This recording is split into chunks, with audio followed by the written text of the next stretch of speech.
It spreads in windy, warm, dry weather, but not so well if rainy and cool. Powdery mildew strains are specialised to certain groups of plants and don't spread to other plant families. You can find it on many vegetables, plus roses, trees and shrubs, most commonly seen on big leaves such as squash, zucchini and melons, but also on lettuce, cucumbers, potatoes, parsley, pumpkin, grapes, peppers, tomatoes, peas, berries, roses, dahlias, chrysanthemums, sunflowers and begonias.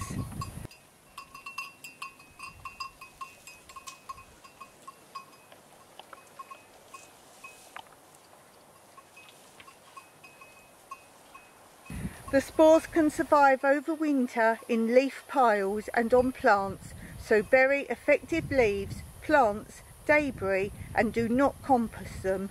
Clear up all debris under plants. Do not drop, cut and drop anything that may have spores. Some of my natural treatment remedies. The first one. Mix 1 tablespoon of potassium bicarbonate with half a teaspoon of liquid soap, not detergent, together in 1 gallon of water. Spray liberally to all affected areas, tops and undersides of leaves and any other affected areas. Many gardeners don't actually bother to do anything with powdery mildew because it normally means the plant is coming to the end of its life, and so don't bother. You can also use 1 part milk to 2 to 3 parts water and spray well. Or you can use a mixture of 2 to 3 tablespoons of common apple cider vinegar that contains 5% of acetic acid, which is similar to mouthwash, and mix with 1 gallon of water. For all these, apply once a week for 3 to 4 weeks and then reapply as needed.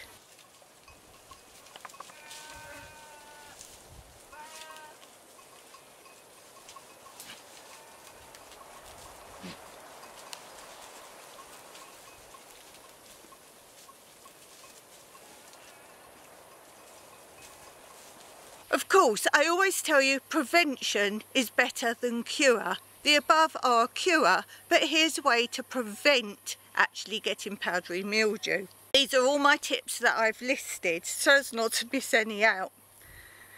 Thin out the plants and then they will have a better airflow.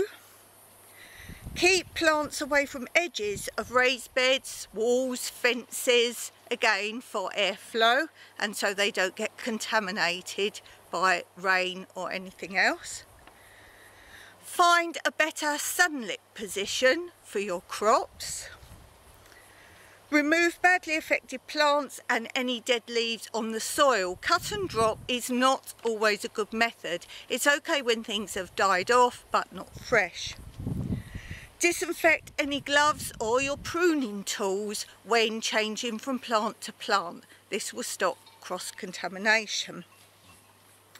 Stop using any form of fertiliser. This is one of the biggest causes. Choose types of crops and seed that are varieties that are less prone to getting these situations, and you will see them noted on the seed or plants you buy. Many varieties have been bred to increase resistance to the powdery mildew. Also, some perennials can be cut down to the ground if effective in types where new growth will reproduce.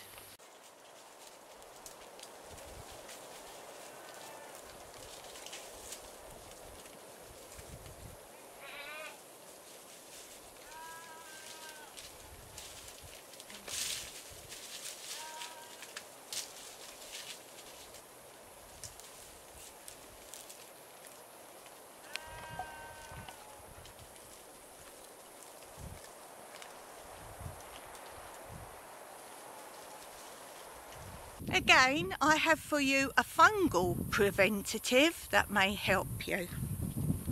This is made from a tea from compost. The compost must have some animal manure included for it to work. Put some compost in a hessian bag and soak in water for a few days.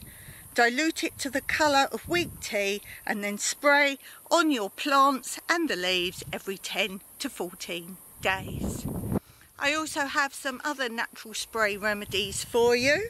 You can use tea and vinegar sprays, and here you make a tea out of tomato leaves as they are toxic, and spray your crops with them. You can also dilute rubbing alcohol with water and spray this on your crops. You can try 1 gallon of water, 8 ounces of any hot peppers or hot sauce, 10 ounces of washing up liquid, dish soap. Again, spray on the leaves, don't forget the stalks and the base of the plants. Also encourage toads between plants by putting water in bowls, and that will take away some bad bugs. Bug removal in general on plants is 5 parts water, 2 parts rubbing alcohol and a squirt of washing liquid. For leaf bugs, hose spray plants with water from the bottom upwards. Bugs should all move to the top, and then of course you can see them to easily get rid of them.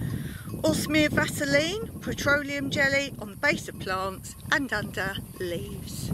As I mentioned at the beginning, you can have these problems with many things. Peas, for example. Other types of problems you may find with peas are maggots in the pods or the peas. The cause of maggots in the peas or the pods is the pea moth. If you find holes around the edge of the leaves, this is the pea weevil. Silvery patches on pods or leaves is the pea thrips. Small holes or maggots in the seeds is the pea beetle.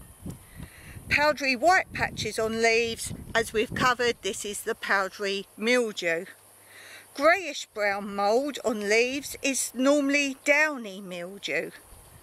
Greyish brown mould on leaves is the downy mildew. Rotting roots or stems is foot rot fungus or black rot fungus. Brown patches on leaves is leaf spot. Pale green or yellow patches on leaves is mosaic virus disease. If you want to know any more about these, then please ask me in the comments below, and I will do a separate video on those.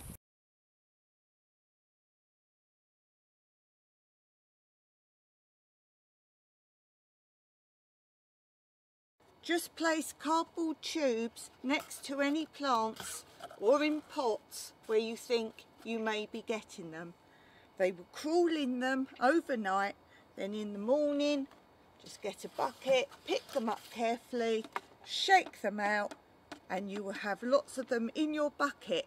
Then take your bucket to your compost that you want decomposed.